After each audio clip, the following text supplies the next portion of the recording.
Convido você a abrir a palavra do Senhor em São Lucas capítulo 17.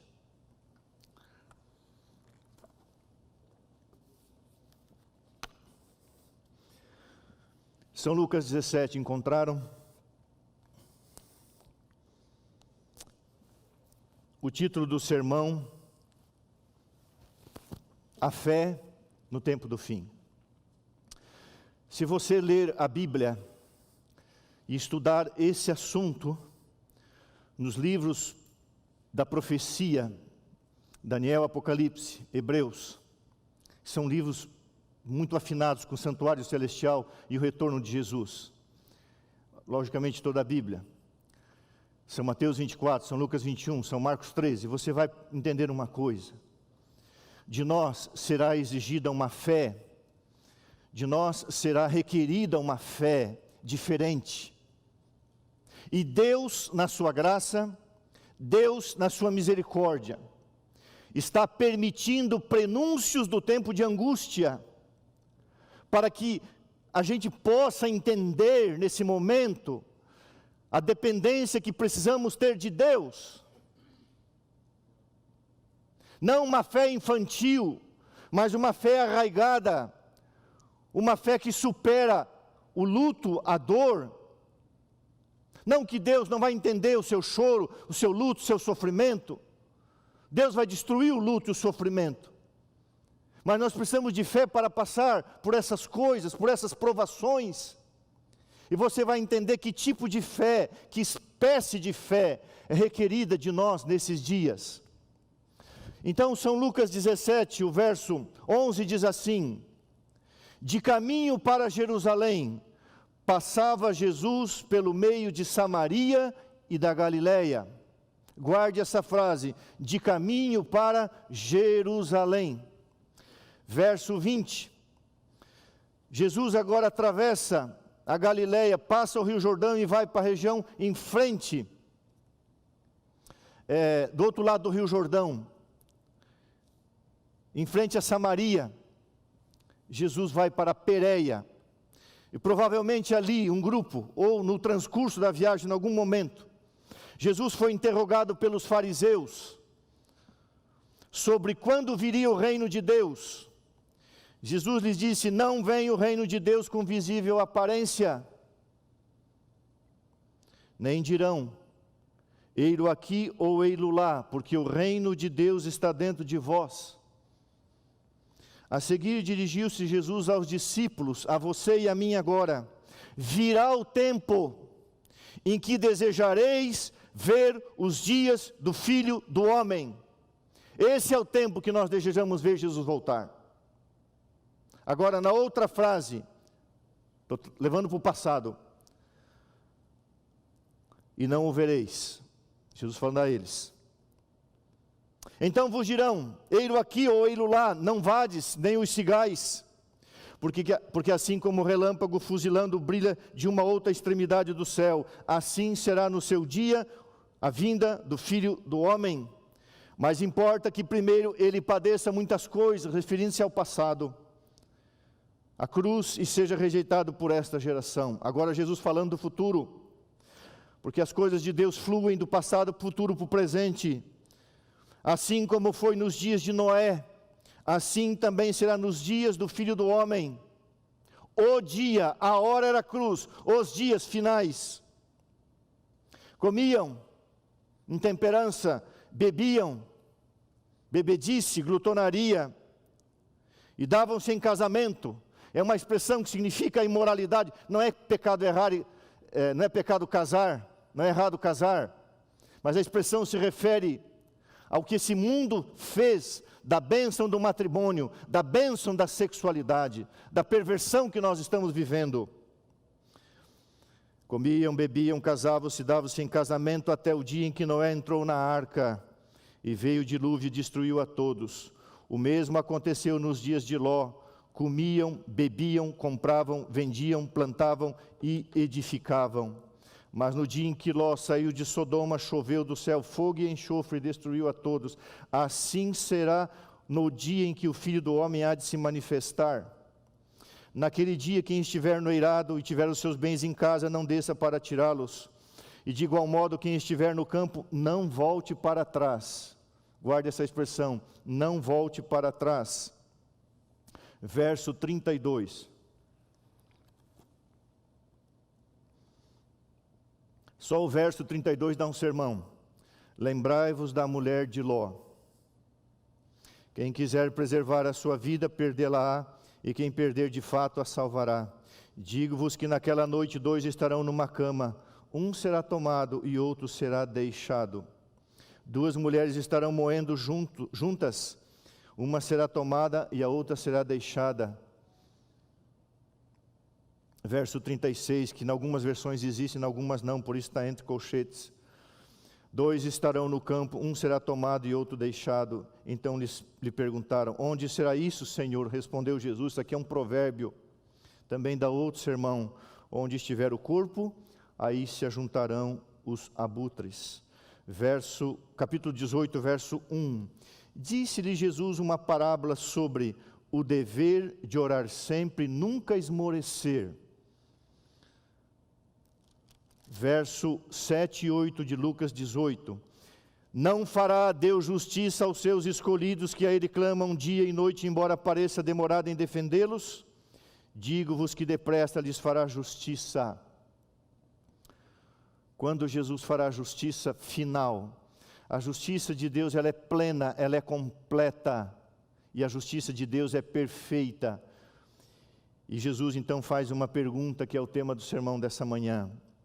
Contudo, porém, mas, todavia, quando vier o Filho do Homem, achará porventura a fé, em algumas traduções fala a fé na terra. Quando vier o Filho do Homem, achará porventura fé na terra? Muito bem, vamos ao contexto. Jesus fez 3 viagens pela região da Galileia no seu ministério. Nesse período aqui é considerado a última viagem de Jesus. E Jesus agora passa pela região norte, Galileia, Samaria, também passa por algumas regiões, não dentro de Israel. E agora Jesus se dirige para Jerusalém. Ele iria para a festa da Páscoa, onde seria julgado injustamente e morto. Era a sua última viagem. E ele sabia o que estava diante dele, e ele estava de caminho para Jerusalém. A sua última viagem missionária. Estava próximo da hora final de sua existência terrena. Irmãos queridos, não é isso que está acontecendo conosco? Não é isso que está acontecendo? Irmãos, nós estamos a caminho ou de caminho para o lar. Estamos voltando para casa, estamos indo para o Éden. À luz da profecia, nós estamos nos últimos quilômetros, ou nos últimos metros da estrada, não sei, Deus sabe o tempo, mas estamos na parte final. Já se passaram, estamos vivendo o final do 6º selo, já se passaram os 5 selos, já entramos no 6º selo há muito tempo, estamos no final do 6º selo, a abertura do 7º selo é a volta de Jesus. Já se passaram o período das 6 igrejas, estão no período da 7ª igreja, o final do período. Irmãos queridos, estamos em caminho para Jerusalém, é a parte final. Para Jesus era a cruz, mas para nós é o céu, é a redenção, é um novo lar, uma nova vida. Agora, que tipo de fé será exigida de nós, irmãos? A Bíblia diz em Apocalipse 14, 12, você conhece, aqui está a perseverança dos santos, os que guardam os mandamentos de Deus e têm a fé de Jesus, ou em Jesus, as duas coisas são verdade, a fé de Jesus e a fé em Jesus. Primeiramente nós temos que ter a fé em Jesus, a tal ponto de ter a fé dele. Que fé? A fé que olha para frente. Jesus olhava para uma cruz, a hora, o dia, para o sacrifício como Cordeiro de Deus, carregando a culpa da humanidade, e ele tinha fé, segurança e certeza, porque estava amparado numa aliança, num compromisso, num pacto com Deus. Que tipo de fé, irmãos, será exigido de nós no tempo do fim? A mesma fé de Cristo. Logicamente nós não estamos indo para a cruz, nós não estamos indo para o sacrifício, mas estamos indo para o tempo de angústia. Estamos e vamos viver daqui para frente eventos cada vez mais complexos, dias cada vez mais difíceis. Muitas vezes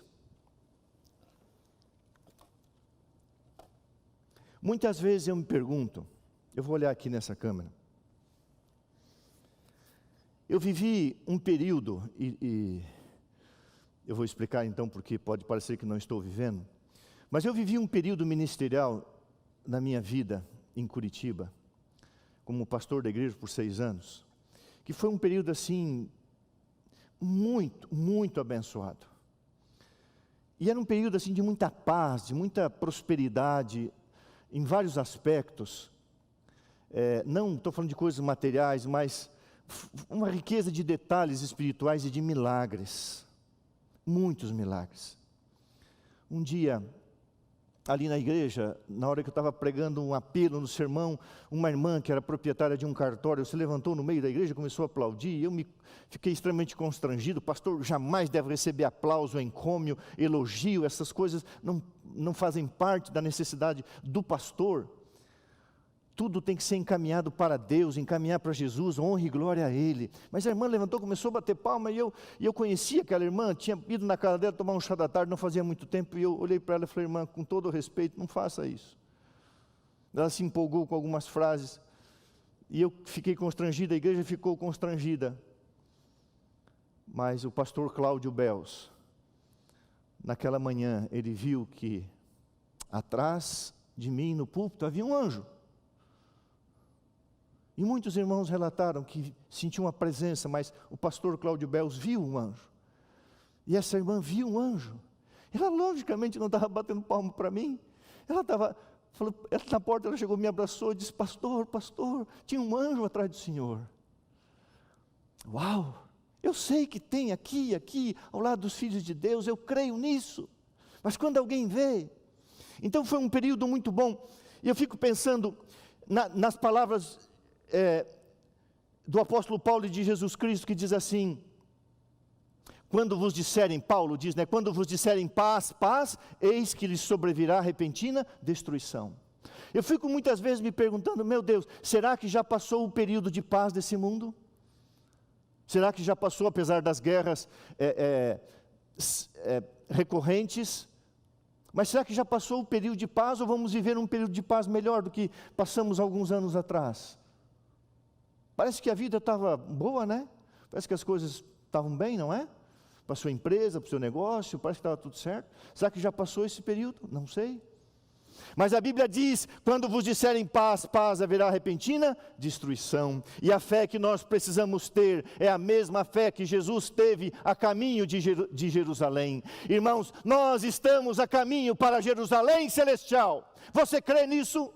Você crê que está mudando para uma outra cidade? Você já está arrumando as suas coisas, que é o seu caráter, a sua vida diante de Deus? Está colocando as coisas em ordem? Eu já mudei, eu e a minha esposa querida já mudamos 17 vezes. E quando chega o anúncio, temos que mudar. Aí você começa a arrumar as coisas para mudar. Primeira coisa que eu arrumo, minhas coisas particulares, depois os meus livros. Depois o resto o pessoal arruma lá, mas os meus livros eu arrumo. Para já chegar, está direitinho, as concordâncias, vocabulário, dicionário, comentário, minhas bíblias, espírito de profecia, tudo na ordem, a minha área de escatologia, tudo tem que estar separado.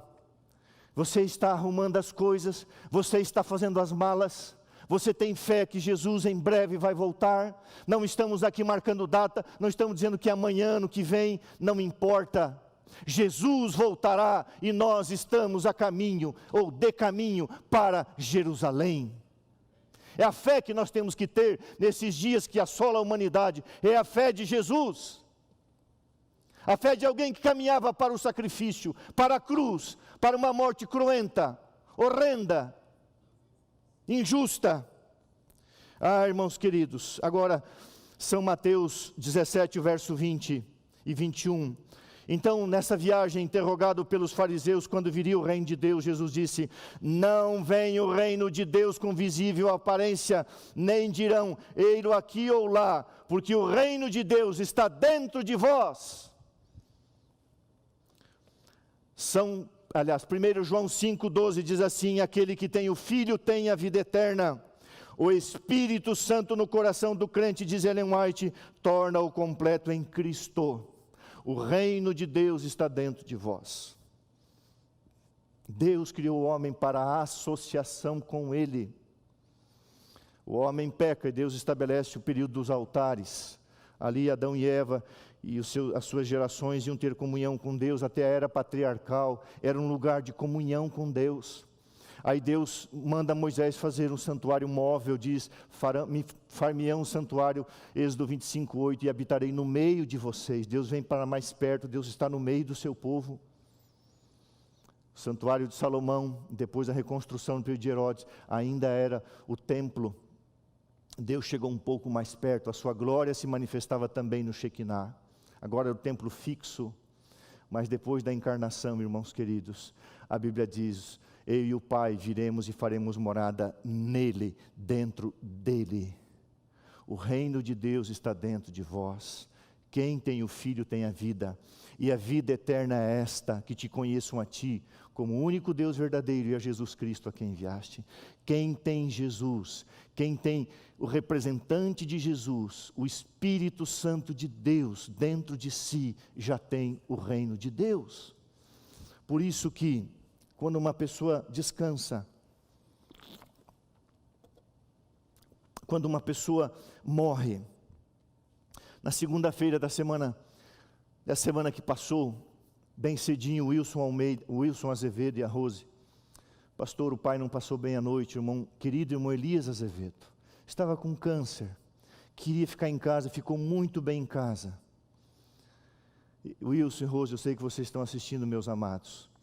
Os netinhos seguravam a mão do vovô, 87 anos, não ia mais para o hospital, não quero ir para o hospital, quero ficar aqui. Então o irmão Elias Azevedo, segurando as mãos dos netinhos, com muita paz, com Cristo cheio do Espírito Santo, em paz, apesar de ter passado a noite vomitando sangue, mas em paz, ele disse para os netinhos: logo logo vai passar, tudo já vai terminar. E com uma serenidade de só quem tem Jesus dentro, segurando as mãos dos netos, ele dormiu. Fizemos o funeral no jardim da sua casa. Que morte! Deus odeia isso. Mas em termos de salvação, ele foi selado, um bem-aventurado, um justo que dormiu em Cristo Jesus. Que exemplo! Por isso que a Bíblia diz: quem tem o Filho tem a vida, quem tem o Espírito Santo tem a vida, o reino de Deus está dentro de vós. Ah, irmãos queridos, quem tem Jesus tem o reino como realidade. Agora, São Lucas 17, 26 a 30, senão não avanço. 26 a 30 diz assim, agora quero entrar um pouquinho no coração do sermão. Assim como foi nos dias de Noé. Ah, irmãos queridos, assim como foi nos dias de Ló. Ah, irmãos queridos, eu vou falar só desses dois aqui no início. Por uma questão de tempo eu não vou ler, mas depois você leia a segunda carta de Pedro, capítulo 2, verso 4 a 7, onde Pedro faz um apanhado das palavras de Jesus. Noé, o pregoeiro da justiça, a fé de Ló, dias sodomitas. Pessoas que me amam, que gostam muito de mim, porque são da minha família, dizem assim, pai ou pastor, assim ele me chama, o meu querido genrinho, ele diz assim, pastor, às vezes você fala muito de sodomia. Eu falei, é verdade, eu falo mesmo, porque é o que nós estamos vivendo. A fé que será exigida de nós, será a fé de Noé. Logicamente muitos dormiram antes do dilúvio em Cristo, em Deus, mas Noé e a sua família. Mas irmão, no tempo do fim vai ser pior, haverá ruptura familiar. O casal estará na cama, um salvo, outro perdido, um será levado, outro deixado. Duas mulheres estarão no campo, uma será tirada e outra deixada. Haverá ruptura na igreja, haverá ruptura entre os amigos, haverá ruptura no seio familiar. Que tipo de fé temos que ter? Primeiramente a fé de Noé, que esperou em Deus, quando nunca havia chovido. Mas Deus falou, vai chover. E ele creu, salvou a sua casa e a sua família. Mas Ló, houve uma ruptura, porque a mulher de Ló amava demais Sodoma. Era muito secularizada. E quando os anjos apertaram com eles, se Deus não tivesse mandado os anjos lá, Ló e as suas filhas nunca teriam sido salvas daquela destruição. E pela intercessão de Abraão, os anjos foram lá e apertaram com eles e quase que arrastaram eles. Os namorados ou noivos das filhas ficaram, morreram. Agora imagine, irmãos, a cena. Quando aqueles homens tentaram violentar os anjos. Você sabe o que é isso? E você sabe que tipo de violência eu estou falando? E Deus olhou do céu, e eu penso que Deus falou assim, escuta, vocês estão pensando o quê?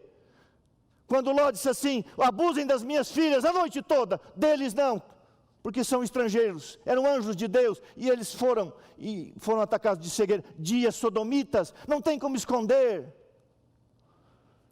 A fé que temos que ter nesses dias é a fé de Noé, a fé de Ló, em dias que antecedem a volta de Jesus, como dias antes do dilúvio, uma fé que exige.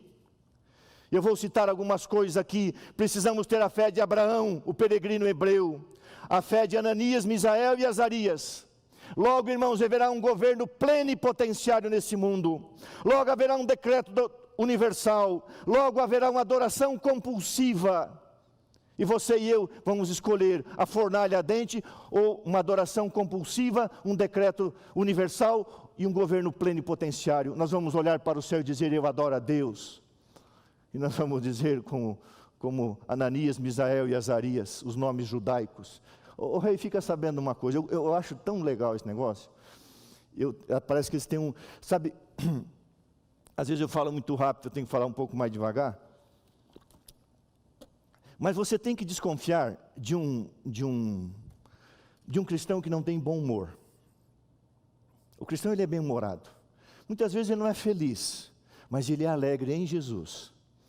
E esses camaradas, eu penso que até num tom de ironia, eu imagino eles olhando para o Nabucodonosorzinho e falando assim, ô Nabucodonosorzinho, fica sabendo de uma coisa, camarada. Se Deus quer livrar a gente da fornalha, Ele vai livrar. Agora, adorar o teu Deus, esquece. A gente já tem uma decisão tomada. Então vocês vão para a fornalha. Para nós não importa a fornalha. Martinho Lutero diz, você não pode pregar o evangelho sem dano. Irmão, você não pode ser um cristão sem dano, sem perda. A fé que temos que ter, a fé desses três rapazes. Jesus falou assim, vocês estão dispostos a ir para o fogo? Então eu entro com vocês. Essa é a boa nova do evangelho.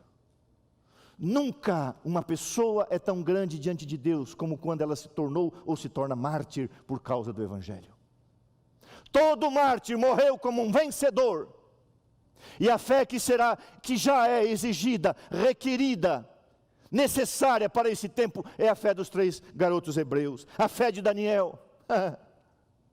Lá vai o Dario, né? Ó Daniel, dar-se-ia o caso que o teu Deus te livrou da boca dos leões. E Daniel, né, olha para cima e diz assim, ó rei Dario, o meu Deus me livrou da boca do leão, dos leões. A fé de Daniel, a fé de Pedro, o arrependido, a fé de Paulo, o incansável apóstolo aos gentios, que olhava para a morte como glória, a fé de Tiago, o primeiro apóstolo a morrer pelo evangelho, a fé de Estevão, mártir do evangelho, a fé de Esther diante de um decreto de morte, a fé de Ruth, a fé de Raabe, a libertadora, quando entendeu que ninguém podia deter Deus, a fé de Maria Madalena, o mais lindo testemunho da graça transformadora.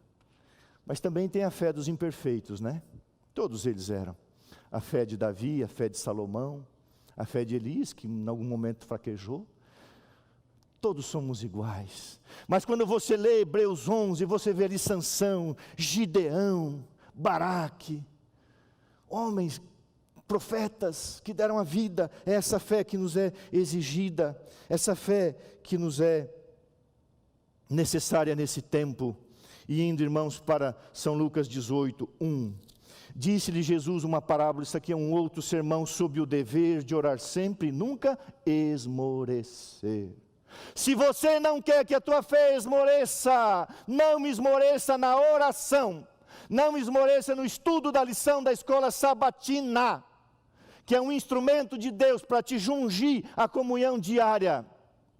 Por detrás de cada apostasia, já escreveu Moody, por detrás de cada apostasia existe o drama de uma Bíblia abandonada. A pessoa não esmorece assim, ela para de estudar a Bíblia, ela para de orar, ela para de pregar, ela para de exercitar os seus dons, então ela esmorece. Sem oração vai haver o esmorecimento, o dever de orar sempre e nunca esmorecer. E no verso 7 e 8 de São Lucas 18 diz assim: não fará Deus justiça aos seus escolhidos, que a eles clamam dia e noite, embora pareça demorado em defendê-los?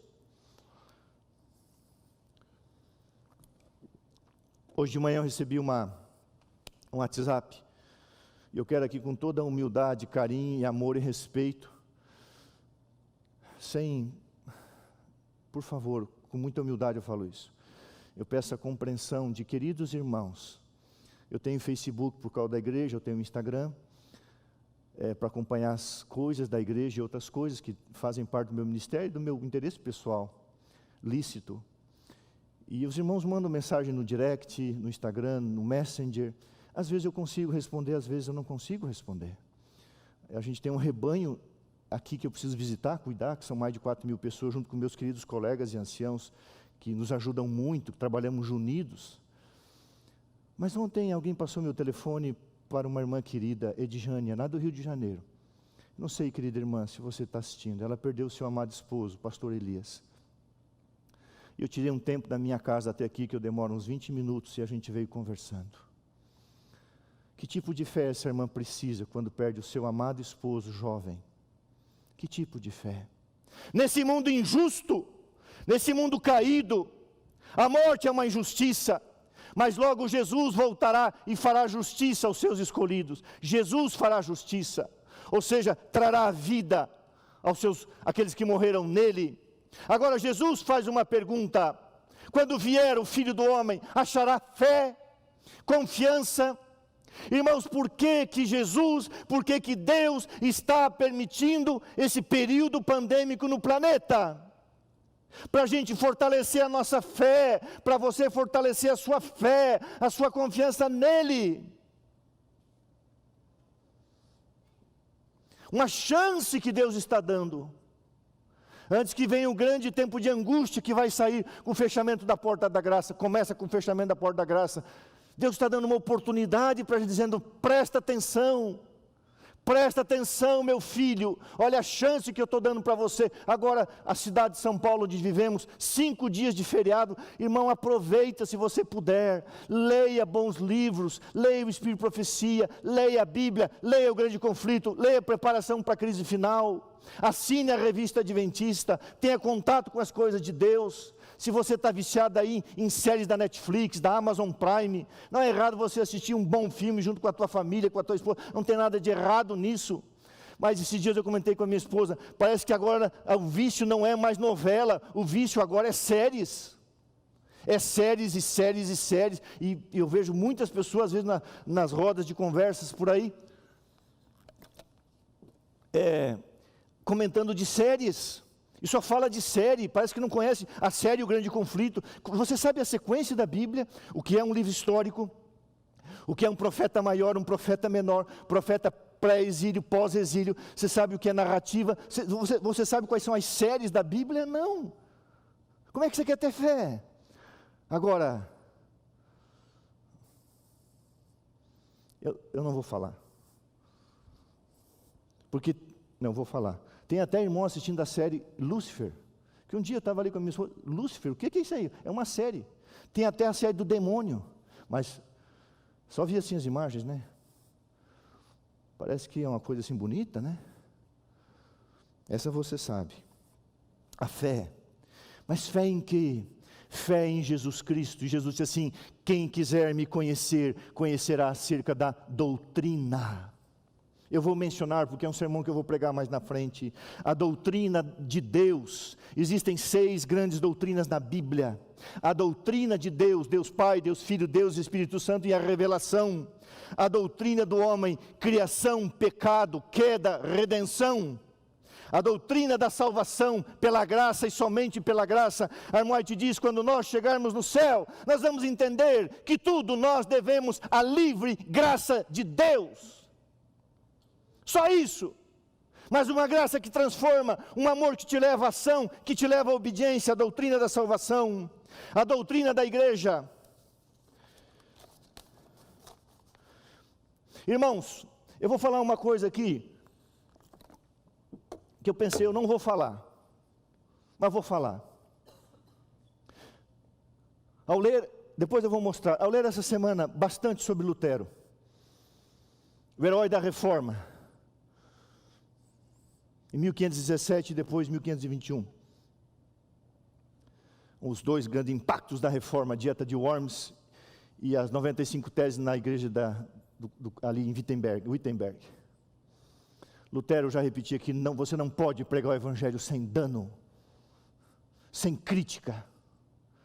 E Baltazar Gracian, que é um pensador do século de 1600 e pouco, século 17, século 16, Baltazar Gracian tem um livro muito bom sobre sabedoria e prudência. E ele diz assim, coisa triste deve ser não ter amigos, né? E é verdade. Porque a Bíblia diz, quem tem amigos, esse é feliz. Se você não tem amigos, faça amizade. Eu tenho amigos, por onde eu passei, deixei amigos. E eu amo os meus amigos. Você tem que ter amigos, mas sobretudo amizade com Jesus. Eu amo quando Jesus diz para os discípulos, vocês são meus amigos. Então Baltazar Gracian diz assim, sobre esse livro, eu acho que é a virtude da sabedoria, comprei essa semana. Ele diz assim, coisa triste deve ser não ter amigos, né? Mas ele diz assim, coisa mais triste deve ser não ter inimigos. Aí ele fala, por quê? Porque se você não tem inimigo,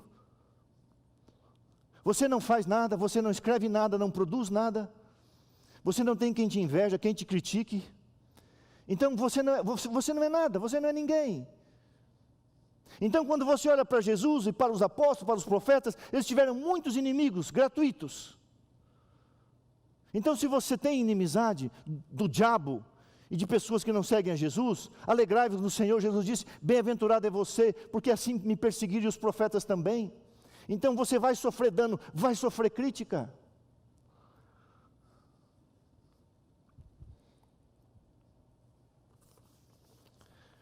Não estou aqui sendo vitimista, mas eu quero falar uma coisa olhando no olho, no seu olho. Eu amo a minha igreja.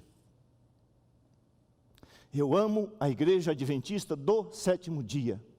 Eu creio na igreja adventista do 7º dia como remanescente visível de Deus na terra, para pregar as 3 mensagens angélicas para ver Jesus voltar.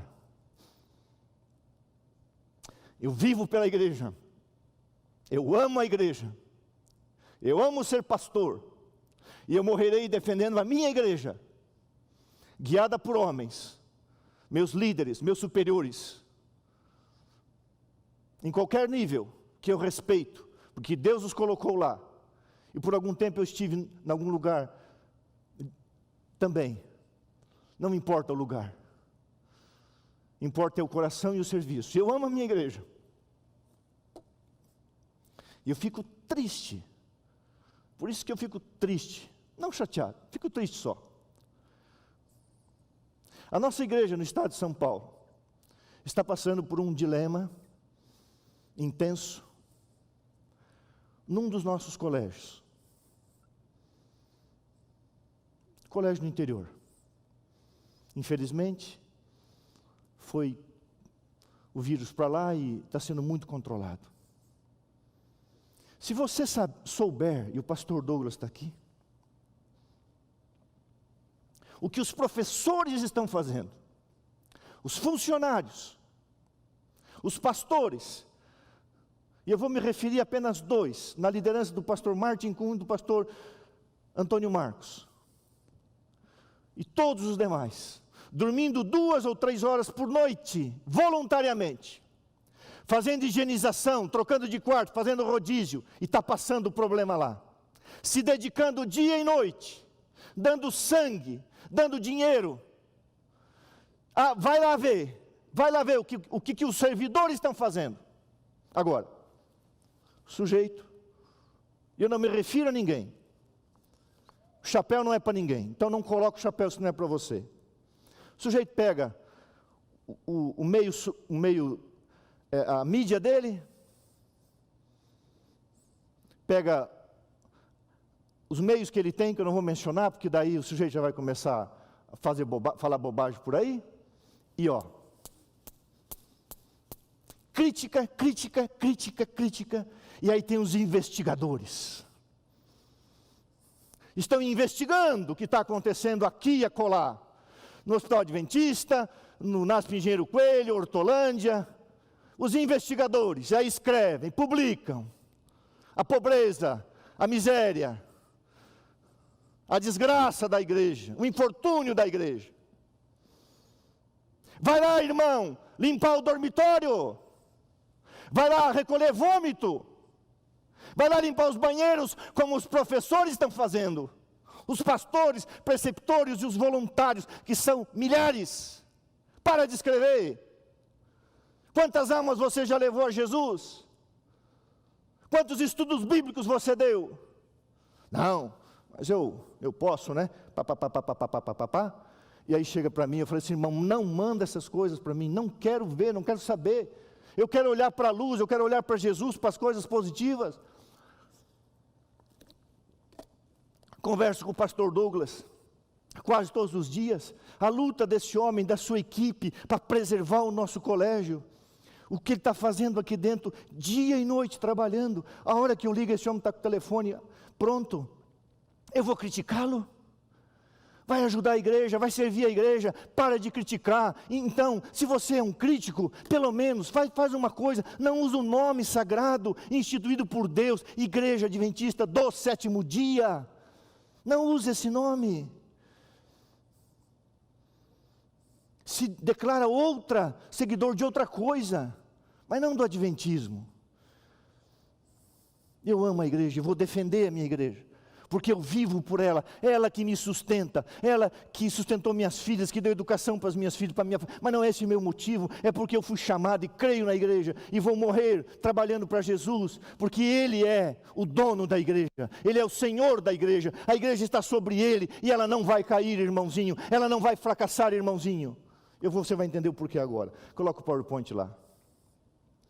Irmãozinho, irmãzinha, seja quem você for. Eu quero agradecer o pastor José Carlos de Lima e a Casa Publicadora Brasileira. Irmãos, no nosso drive-thru hoje vai estar essa revista. Todo adventista do sétimo dia tem que ler essa revista. Essa revista adventista do mês de março. Tem ali uma matéria que eu não vou explicar sobre o resgate da identidade adventista. A igreja está se preparando para um projeto de pregação mundial, tendo a intenção, não sei como é que está esse negócio, vou apenas mencionar, não faça disso um alarmismo, até a ideia de comprar um satélite para pregar o evangelho. Você sabe o que é isso? Você vai ler matérias ali, irmãos, eu não sei se foi ali na revista Ministério que eu li, de pessoas muçulmanas que estão recebendo sonhos e visões, estão se entregando a Jesus, milagres. Volta lá, aqui, mensagem urgente, o que os 3 anjos de Apocalipse 14 têm a dizer? Você precisa ler o que a igreja vai trazer como projeto. Sobre a fé, a White diz, não há barreiras que o homem ou Satanás possa levantar, que a fé não seja capaz de atravessar. Não há barreiras. Então os levantadores de barreiras, né? Os críticos de cadeira, os engenheiros ou arquitetos de obra pronta, que só sabem criticar. Não há barreiras que o homem ou Satanás possa levantar, que a fé não seja capaz de atravessar. Quando a religião de Cristo for mais desprezada, quando sua lei mais desprezada for, então deve nosso zelo ser mais ardoroso e nosso ânimo e firmeza mais inabaláveis. Permanecer em verdade da justiça, permanecer em verdade, permanecer em defesa da verdade e justiça quando a maioria nos abandona, ferir as batalhas do Senhor quando poucos são os campeões. Essa será a nossa prova, o nosso teste. Nesse tempo devemos tirar calor da frieza dos outros, coragem da sua covardia e lealdade da sua traição. Guarde esse texto, leia esse texto, estude esse capítulo. Você já ouviu falar desse homem, Martinho Lutero? Essa semana está internado o irmão Wilson, com Covid. Eu não sei o estado dele. Eu não posso ficar ligando para o hospital, pegando o relatório. Os médicos têm a sua ética, eu preciso respeitar. Esse irmão, ele imprimiu esse ano 60 mil livros Grande Conflito. E o que eu vou falar está no Grande Conflito, aonde Lutero é colocado na sua devida posição. Você sabe quem foi Lutero, o que ele fez. Mas chegou um momento em que Lutero precisaria ser levado para uma cidade muito antiga, uma das 2 cidades mais antigas da Alemanha, chamada Worms. Ali haveria um parlamento, uma assembleia ou uma dieta, onde perante o rei Carlos V, que foi apoiado pelo príncipe da Saxônia. A Saxônia era um estado independente dentro do Império Germânico, que estava debaixo da influência e do poder papal. E Lutero foi para esse parlamento, e as pessoas não queriam que ele fosse. E se você tem que ler sobre a verdade triunfante, leia esse capítulo, a verdade triunfante no Grande Conflito, leia esse capítulo hoje. Lutero foi para lá, e eles disseram, não vá, Lutero. Ele disse, ainda que acendessem por todo o caminho de Worms a Wittenberg, uma fogueira, cujas chamas atingisse o céu, em nome do Senhor eu caminharia pelo meio delas, compareceria perante eles, entraria pelas mandíbulas desse hipopótamo, você sabe quem é, e lhe quebraria os dentes, confessando o Senhor Jesus Cristo. Uau! Que fé! Lutero, que fé! Uau! Que texto para você carregar no seu coração. Mesmo que houvesse tantos demônios em Worms, como telhas nos telhados, eu ali entraria. E ali ele entrou e exaltou a palavra de Deus. Saiu dali escondido, foi sequestrado, levaram para um castelo, onde traduziu o Novo Testamento do original grego para o alemão. Uma história linda, você precisa ler o capítulo. Agora veja o que acontece. Fecha aqui para mim. Eu tenho absoluta certeza que se Lutero estivesse vivo, ele não aceitaria isso aqui. Tenho absoluta certeza, ele não aceitaria. No dia 14 de janeiro, a Federação Luterana Mundial, FLM, e o Pontifício, presta atenção nisso, o Pontifício Conselho para a Promoção da Unidade dos Cristãos, Ecumenismo, reuniram-se em Genebra para sua reunião anual conjunta. Está no site Vatican News, ok? O site oficial do Vaticano. O que eles vão fazer? 500 anos da excomunhão de Lutero terão um evento ecumênico em Roma. Por que não Worms? De comum acordo, as igrejas católica e luterana decidiram recordar conjuntamente a realização de um evento em Roma no dia 25 de junho de 2021. Os 500 anos da excomunhão de Lutero, que o Papa já tinha declarado a morte dele, já tinha pedido a cabeça dele, já tinha excomungado ele. Também está no site Vatican News, você pode ler.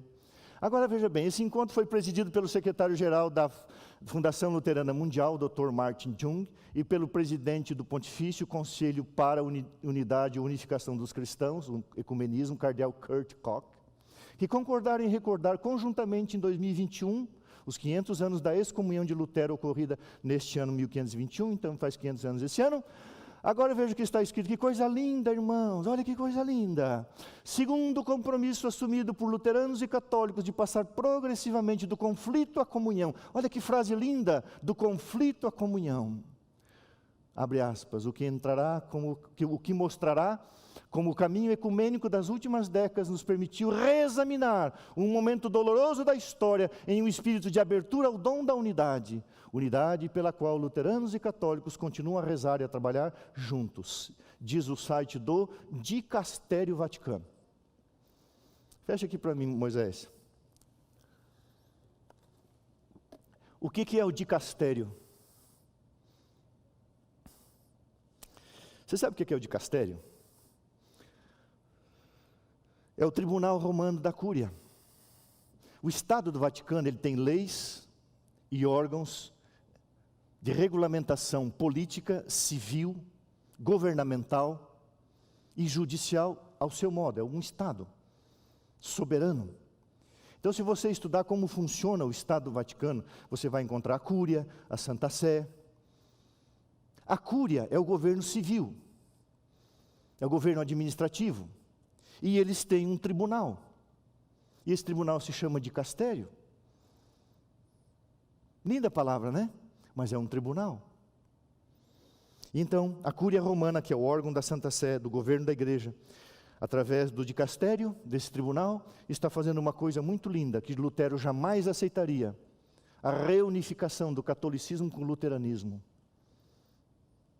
A fé que nos é exigida, irmão, será a fé de Lutero, que disse lá na Dieta de Worms, no parlamento: eu sou escravo da palavra de Deus, e pela minha consciência jamais voltarei atrás. A irmã White diz: a tempestade vem, a tempestade que há de provar a fé de todo homem. De que espécie é? Os crentes devem agora firmemente arraigados, estar agora firmemente arraigados em Cristo, do contrário serão extraviados por algum aspecto do erro. Eu achei que estava a foto aí do Abraham Lincoln, não está aí? Eu não botei aí? Está aí. Você conhece esse homem? Abraham Lincoln? Eu vou terminar o sermão.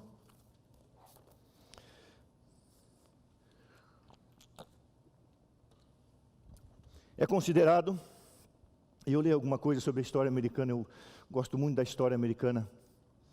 Abraham Lincoln, eu fui no Museu de Cera em Brooksfield, perto de Chicago, tem um museu de cera. Eu fui 2 vezes nesse museu de cera. As 2 vezes que eu fui lá, eu saí chorando. Na câmara mortuária, onde tem a representação e até parte da mobília original, é tocado o hino Amazing Grace. Esse homem, infelizmente, teve que liderar a União Americana na Guerra Civil. Abraham Lincoln. E se você ler a fé desse homem, como esse homem dependia de Deus, como esse homem era um cristão, no que ele tinha de informação e conhecimento. E na batalha de Gettysburg, batalha sangrenta, imagina, uma guerra civil no Brasil, o norte e o sul, brigando, lutando. Um soldado perdeu seu pai e o seu irmão mais velho. Seu pai tinha uma pequena fazenda e só ficou a mãe, a irmã e ele. E ele viu seu pai e o seu irmão morrerem na batalha de Gettysburg. E ele decidiu então ir ao general e pedir uma coisa. E o general se condoeu pelas perdas dele, disse: quem vai cuidar da minha mãe, da minha irmã?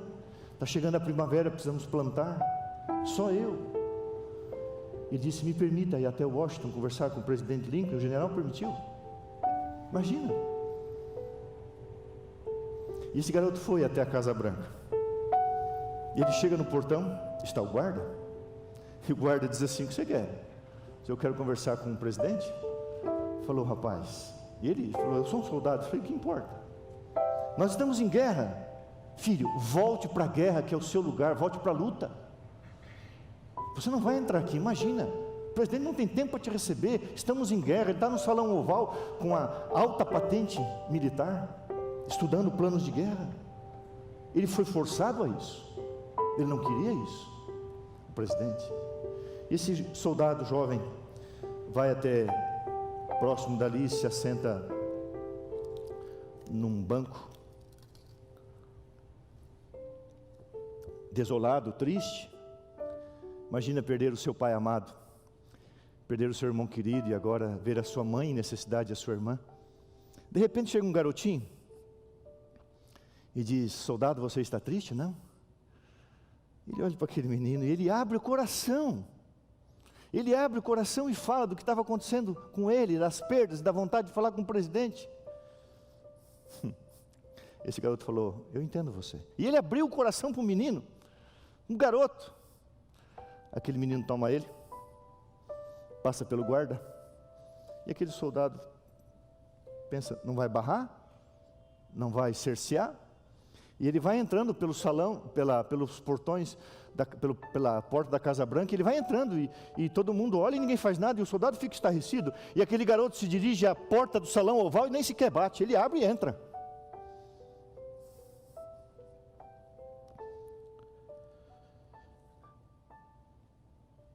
Naquela hora, o grande estadista Abraham Lincoln, presidente americano, o mais importante segundo a história, o mais lembrado, o mais querido. Uma das frases que eu carrego dele diz assim: a única maneira de destruir o inimigo é torná-lo seu amigo. Logicamente, se ele desejar. Está no salão oval, na mesa, sentado, com os secretários, a alta patente militar.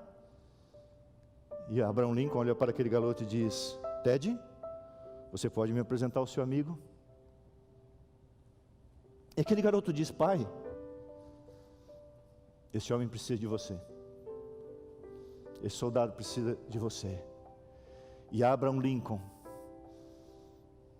cujo filho levou um necessitado para tudo, ouve a história e assina a dispensa para aquele jovem voltar para casa, cuidar da mãe e da irmã e plantar na fazenda. Ted Lincoln, eu acho que tem a foto dele aí, devia ter uma das fotos dele, mais para frente, mais para trás, está aí não? Eu li essa história, não está, né? Eu acho que, bom, Ted Lincoln não precisava pedir licença para ninguém. Ele ia no encontro do seu pai, não havia barreiras entre ele e seu pai. Aí está, vestidinho de soldado. Esse garoto, Ted Lincoln, leva o soldado ferido e machucado, no período do luto, na presença do pai. Agora fecha aqui, Andrei. Querido irmão, deixa eu falar para você. Jesus pega você pela mão e leva na presença de Deus o Pai, e não há barreiras, porque Ele é o Filho. A irmã White diz: quando oramos, Jesus toma a nossa causa e fala sua, como Ted Lincoln fez, e intercede ao Pai como se o fizera por si próprio. Abraham Lincoln recebeu aquele soldado por causa do filho. Me apresente o seu amigo. Ted Lincoln simboliza Jesus. Sabe onde é que está essa história? Aqui, ó. Nesse livro inspirado por Deus, está aqui, ó. Onde que eu olho? Aqui, Andrei? Aqui, ó. Esse livro está aqui, ó. Essa história está aqui, ó. Só essa história já valeu a pena. Quando o pastor Mark Feeley faz uma aplicação que eu fiz aqui, na tua angústia, nas tuas perdas, nas tuas batalhas, na tua luta, Jesus pega você pela mão direita, pela sua mão direita, pega você pela mão e leva na presença do Pai. E não há nenhum impedimento, porque Ele é o caminho para ir ao Pai. Está aqui, ó. Quer ler? Pega o seu. Você não tem R$1? Na quarta-feira passada,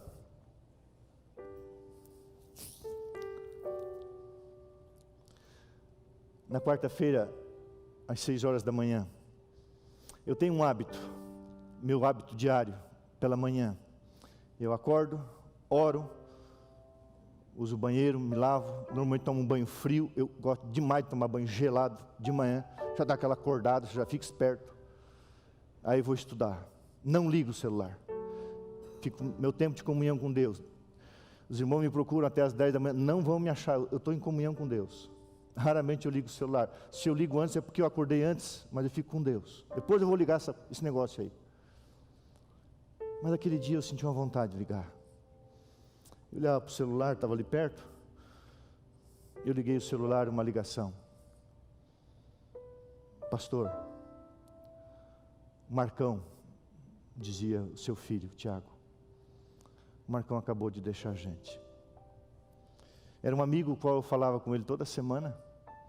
Muito alegre, muito feliz. Era o evangelista da Associação Paulista Sudoeste. Na madrugada, para amanhecer quarta-feira, ele morreu, com apenas 49 anos, vítima da Covid. Que Deus abençoe você, Renata, Mateus e Tiago, os filhos, a esposa, a Norinha, a Poliana, a irmã, o Tércio, o irmão. Quem conheceu o Marcão dispensa comentários. Eu quero terminar esse sermão colocando um breve apelo dele. Ele era evangelista, onde ele vai usar uma frase que você deveria pensar. Eu quero terminar esse sermão. Coloca o apelo dele. Porque Deus sabe onde sangra.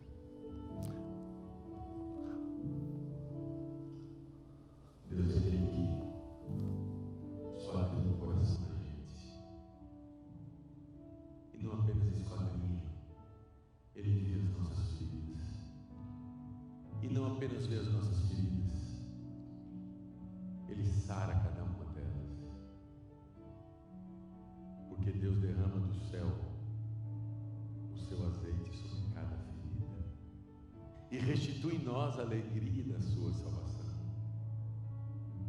Porque Ele é Deus, que perdoa os piores pecados, mas não perdoa as melhores desculpas. E eu quero falar para você também, quem sabe ficar dando desculpa a Deus, pare com isso. Pare de ficar olhando para o lado, olhando para os outros, olhando para isso, situação, circunstância. Para com desculpa. Deus é perdoador de pecado e não de desculpa. Pecados piores, desculpa, nem as melhores. Se Jesus voltasse hoje para você e para mim, você teria pecados entregues ou desculpas dadas? Porque pecados, os piores, desculpa, Nem as melhores. Por isso, meu irmão e minha irmã, entrega a sua vida a Ele. Recomeça uma nova história. Aprenda a se alegrar. Porque aprendi a viver contente em toda e qualquer situação. Eu poderia passar horas aqui contando histórias.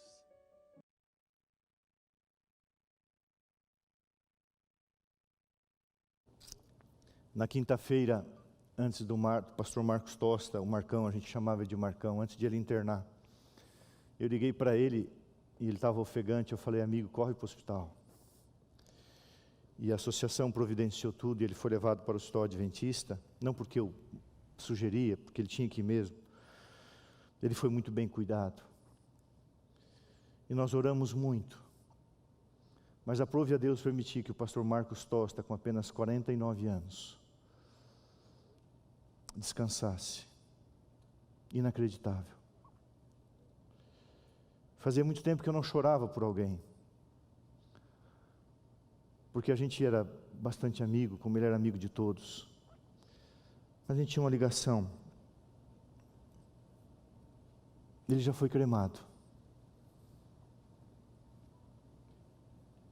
Só fica a certeza da ressurreição em Cristo Jesus. Você vai ouvir um hino, que era um clássico da irmã Zilda Azevedo, do Elias Azevedo. Irmão, pensa sério. Você quer mesmo ver Jesus voltar? Ou você quer que o dólar baixe para você ir para o exterior?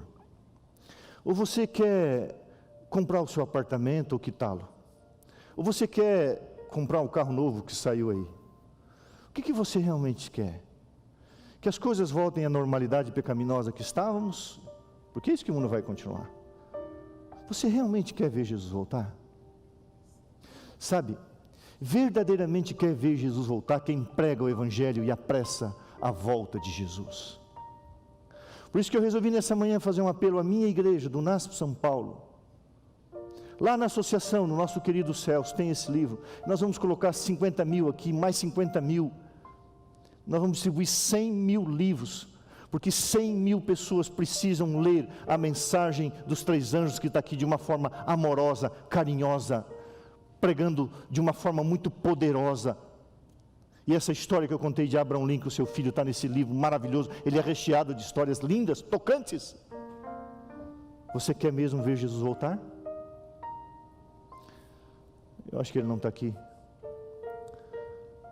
Eu vou citar ele, mas poderia citar outros aqui.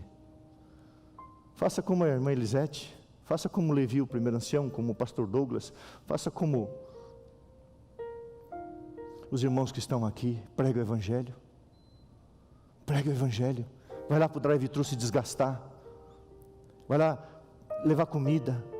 Vai lá pegar a revista adventista para você ler e saber o que está vindo por aí. Vai lá trazer alimento para o pobre, devolver o seu dízimo, as suas ofertas.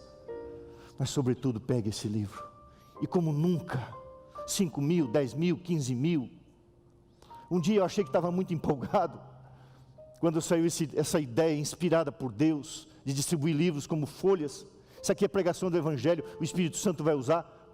E eu na primeira vez que o livro foi impresso, que antes era um folheto, eu todo empolgado, falava 5 mil, 10 mil, e tinha um irmão na plataforma, chegou no meu ouvido e falou assim: pastor, eu quero 100 mil. Eu fiquei com vergonha. Você tem que ter fé, confiança, prega o Evangelho.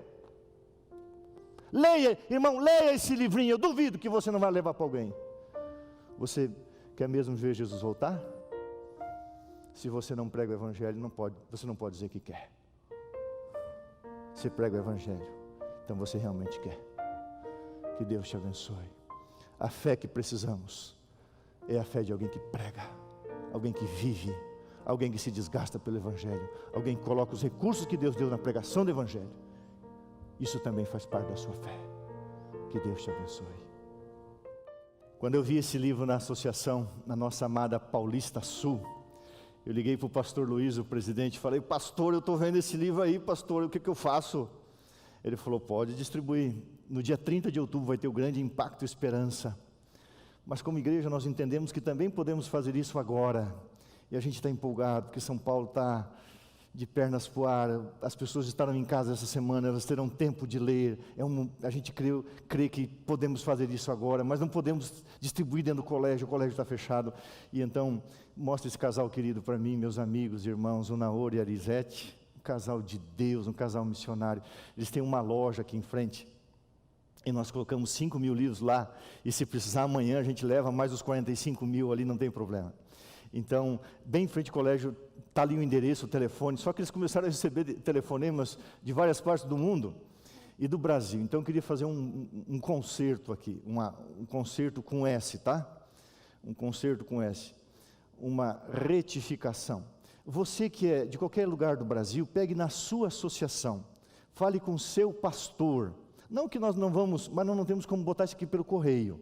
Tá? Os irmãos querem mandar uma oferta, tudo bem, a gente vai distribuir, mas nós não podemos mandar isso aqui, nós não podemos gastar com correio, porque o transporte de um livro é mais caro que o próprio livro, então vai ter que ser retirado fisicamente aqui. Se você está longe, mandar um familiar retirar, tudo bem, mas use o serviço educacional Lar e Saúde da sua associação, da sua missão, procure o seu pastor, o seu líder regional.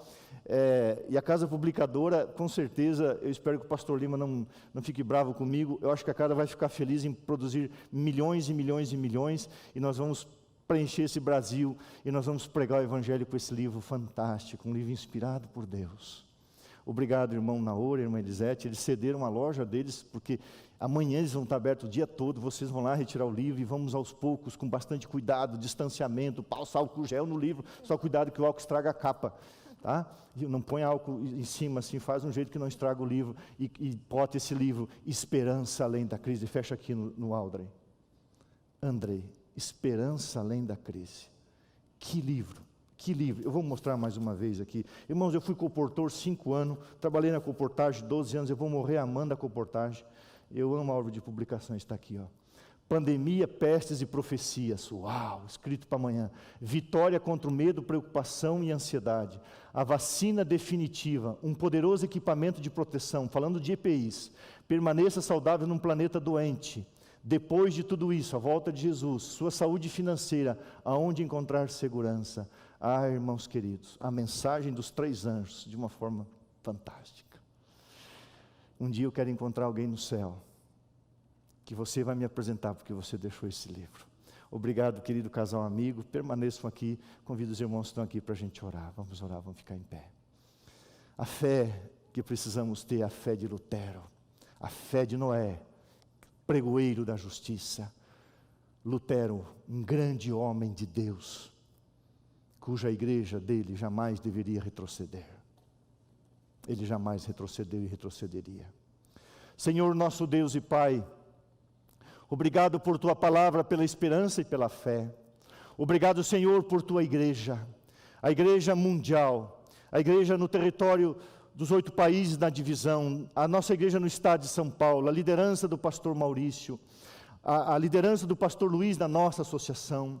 São os homens escolhidos por Deus para administrarem a igreja, e nós como pastores estamos aqui, para que através de nós, através dos membros, através da igreja, que são as mãos de Jesus, nós possamos distribuir este ano milhões e milhões e milhões deste livro, porque além da crise, além da endemia, da pandemia, existe esperança, certeza real. Jesus vive e Ele voltará. Que tenhamos a fé de Noé, a fé de Ló, a fé de Abraão, a fé de Lutero, a fé de Daniel, a fé de Jesus, a fé dos apóstolos. Ó Deus, dá-nos essa fé apegada, arraigada na palavra e no dom profético. Ó Deus, toca o coração do teu povo, Pai, para que nos unamos na distribuição desse material. E ao passarmos por nossas tribulações pessoais, possamos ir a Jesus, feridos e cansados das batalhas desse mundo. Ele nos tomará em sua mão direita e nos levará direto para o Pai, porque Ele tem autoridade para isso, porque é o Filho. Oh Deus, louvado seja o teu nome. Nos dê um sábado feliz. Obrigado, porque daqui a pouco teremos o drive-thru, alimentação, testando os membros, distribuição da revista Adventista, os dízimos, as ofertas, já o contato com esse material. E nós queremos pregar e salvar almas, porque nós queremos ver Jesus voltar, e Jesus vai voltar quando o Evangelho for pregado. Abençoa o teu povo. Mais uma vez pedimos pelos internados, o Rony, querido pastor Robson Góes, o Michard e tantos outros, ó Deus, que o Senhor abençoe a todos. Nos dê um sábado de alegria, de trabalho e de missão ao teu lado, em nome de Jesus. Amém.